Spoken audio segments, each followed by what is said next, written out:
Salve progressistas, eu sou o Clayson, estou aqui cumprindo a minha promessa de trazer esse segundo vídeo aqui para você nessa segunda-feira, falando um pouco sobre essa reportagem da Juliana Dalpiva. Ela é colunista do UOL e ela trouxe um áudio da ex-cunhada do Bolsonaro em que ela fala a respeito das rachadinhas, do mais um escândalo de corrupção do Bolsonaro.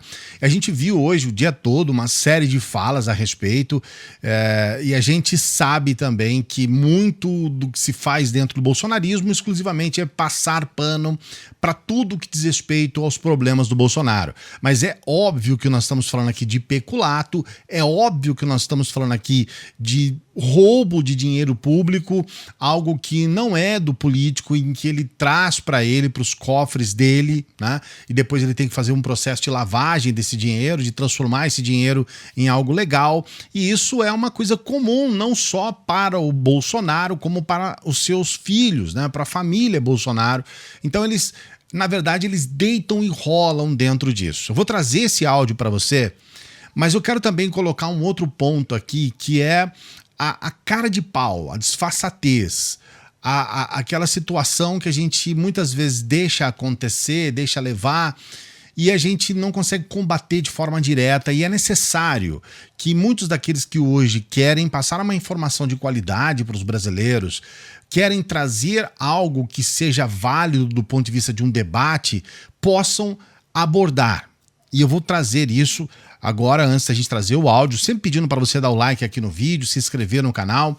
Se você não é a primeira vez que você está aqui e ainda não se inscreveu, esse é o momento, é só você clicar em inscrever-se aí, é rapidinho, você se inscreve aqui, ative o sininho para você ser notificado dos nossos vídeos. É importante que a gente aborde esses assuntos aqui, que o Brasil esteja atento ao que acontece no nosso país.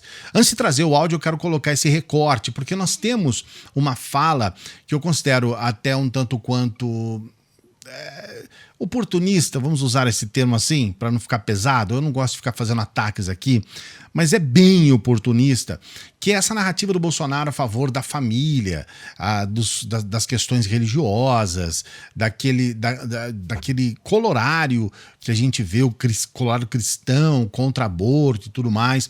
E hoje foi colocado uma questão que muitas vezes ela foge do debate e ela, de certa forma, é importante ser apresentado para a sociedade, especialmente porque, mesmo que se trate de uma questão pessoal, e eu não gosto de entrar em questões pessoais aqui, porque, de fato, todos nós temos uma vida e essa vida não pode ser confundida, mas a partir do momento que você é uma pessoa pública e a partir do momento que você defende determinadas narrativas, o mínimo que você tem que fazer é ser, para dizer muito pouco, né? Você tem que ser coerente. Para dizer pouco, assim, mínimo é ser coerente, porque senão você vai passar uma imagem de um canalha, de um sujeito que fala uma coisa e faz outra. O que acontece com o Bolsonaro e por que essa cunhada, ex-cunhada do Bolsonaro vem à tona? Primeiro porque nós temos essa esposa do Bolsonaro, né, essa segunda esposa dele, e as condições em que ela acabou conhecendo o Bolsonaro. Bolsonaro conhece a Ana Cristina Valle em um momento em que ele, Bolsonaro, era casado e ela, a Ana Cristina Valle, também era casada. Ela era esposa de um capitão, de um policial militar da ativa, o nome dele era o capitão Ivan Mendes. Eles se conhecem, eles têm um caso extraconjugal, os dois, né? Acabam tendo um filho.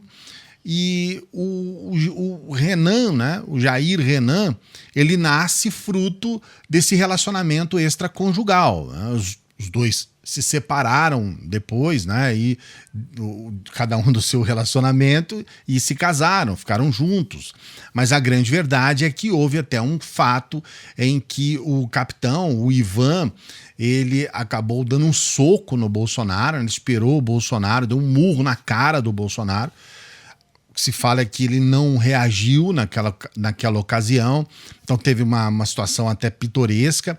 E há uma entrevista do Bolsonaro a uma revista da época em que eles falam a respeito da questão do aborto, e o Bolsonaro deixa claro, fala, olha, essa questão de aborto é uma decisão do casal, O Bolsonaro, inclusive, diz que sugeriu a Ana Cristina que ela abortasse e que ela não quis abortar, e em função disso nasceu o Jair Renan. Então, por que eu estou querendo dizer isso para você? Porque, na verdade, a gente precisa levar em consideração que muito desse discurso que o Bolsonaro hoje, ele é um sujeito que se apoderou desse discurso cristão, essa história dele ter lá como uma das principais figuras, né, do governo dele, a Damares Alves, que é radicalmente contra o aborto, né? Houve aquele caso extremamente lamentável de uma menina de 10 anos de idade que foi abusada por um estuprador, e a criança de 10 anos teve uma criança, acabou engravidando, naquela ocasião a Damares Alves colocou um grupo de pessoas na porta do hospital para não permitir que a criança abortasse, numa situação extremamente lamentável, né? Queria que uma criança tivesse um filho fruto de um estupro, numa situação assim absurda, né? E ao mesmo tempo, sendo que nós temos uma lei que dá o direito, né, das mulheres que são estupradas de abortarem. É uma situação assim, não faz sentido você ter duas condenações, né? A primeira é o próprio fato do estupro, e a segunda é ter que ter uma criança fruto desse estupro. Então é uma coisa que não faz sentido. Então existe esse discurso contra o aborto por parte dos cristãos, por parte dos bolsonaristas, sendo que o próprio Bolsonaro, até há pouco tempo atrás, queria abortar um dos seus filhos, segundo essa reportagem desta revista. Então a gente percebe que há essa história assim que é sempre mal contada e que, de certa forma, não chega até a população, porque eles compram a ideia de um sujeito que está lá amando do próprio Deus. Foi Deus, segundo algumas pessoas, que colocou o Bolsonaro na presidência, né? E a gente começa a pensar que Deus é esse, né? E é um sujeito que você vê claramente que defende tudo aquilo que praticamente ofende diretamente os valores cristãos. É um sujeito que a gente não consegue colocar uma relação. Então, essa defesa de família, essa defesa toda cristã do Bolsonaro, a gente percebe que é claramente uma narrativa eleitoral. E, paralelo a isso, nós temos esse caso de rachadinha. A própria Ana Cristina, hoje, ela é uma assessora de uma deputada. Ela recebe um cargo que poderia claramente ser considerado nepotismo cruzado, né? Muitas pessoas podem interpretar dessa forma. É importante também que o próprio Bolsonaro, em função de ter rugas com a sua primeira esposa, Rogéria Nantes, ele acabou emancipando o Carlos Bolsonaro, e aí a gente tem uma situação em que o próprio Carlos Bolsonaro se transforma em vereador, ele vira um vereador para competir com a própria mãe, né? Existe essa situação, porque o Bolsonaro tinha alçado a Rogéria Nantes, a Rogéria Bolsonaro também, a um cargo político. Ele faz isso com seus familiares. Então a gente vê claramente toda essa situação de forma muito lamentável. E aí agora nós temos então esse áudio que chega falando a respeito de rachadinha, né, de peculato, de roubo dentro do governo Bolsonaro. Vamos acompanhar o áudio. E o André dava muito problema aí, porque o André nunca devolveu o dinheiro certo que tinha que ser devolvido, entendeu? Tinha que devolver 6 mil, o André devolvia 2, 3. Foi um tempão assim, até que o Jair pegou e falou, ó, chega, pode tirar ele, porque ele nunca me devolve o dinheiro certo. Não é pouca coisa que eu sei não, é muita coisa que eu posso ferrar a vida do Flávio, posso ferrar a vida do Jair, posso ferrar a vida da Cristina. Entendeu? Então é por isso que eles têm medo aí, manda eu ficar quietinha, não sei o que tal, entendeu? É esse negócio aí. O tio Hudson também já até tirou o corpo fora, porque quem pegava bolada era ele. Quem me levava e me buscava no banco era ele. Então, como você percebe, claramente é mais uma situação de escândalo voltado a corrupção dentro do governo Bolsonaro, mesmo que ele reporte um momento em que o Bolsonaro não era ainda presidente da República. Mas fica claro que um sujeito que tem um comportamento como esse, ele para dizer pouco, ele é suspeito de continuar tendo comportamentos de corrupção hoje, né? Isso leva dúvidas em relação ao comportamento do Bolsonaro e cai por terra. Já não se fala mais também essa situação que a gente viu durante muito tempo, de que o Bolsonaro não se envolveu com corrupção, de que não há corrupção. A gente está vendo um atrás do outro os escândalos envolvendo corrupção no governo Bolsonaro, especialmente na compra de vacinas, especialmente nessa situação que a gente vê no meio de uma pandemia. A gente vê uma série de membros do governo enfiados, né, em corrupção bilionária. Então isso nos leva a crer que o próprio Bolsonaro ele é consciente do que está acontecendo, porque ele foi avisado. Nós temos uma situação que eu considero extremamente relevante, que é o deputado Luiz Miranda dizendo: olha, avisei o Bolsonaro sobre corrupção, ele não fez nada.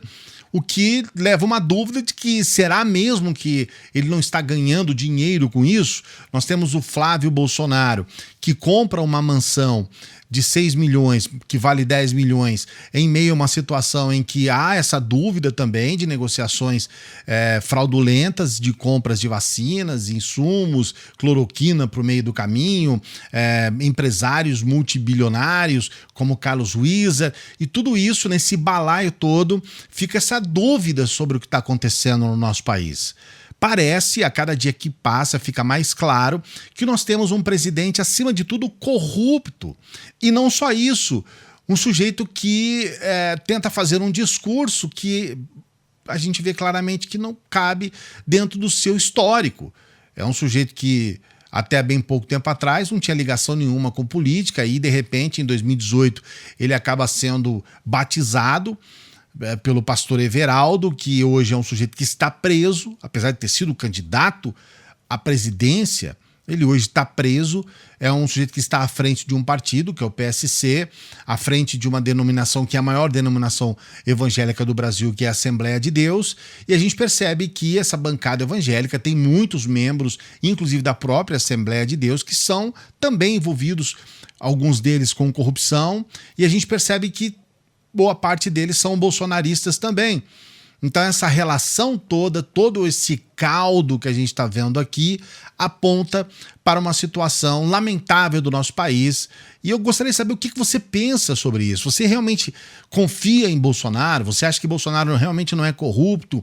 Você acha que Flávio Bolsonaro não é corrupto? Você acha que rachadinha não é corrupção, né? O peculato não é corrupção, não é roubo, como já a gente ouviu falar alguns aí, o Adrilles. Talvez um vídeo de amanhã a gente vai trazer com mais detalhes a respeito disso e fazer uma reflexão. Coloque seu comentário aqui, não se esqueça, hein? Se inscreva no canal, ative o sininho, dê o seu like, a gente continua sempre junto por aqui. Grande abraço, até a próxima.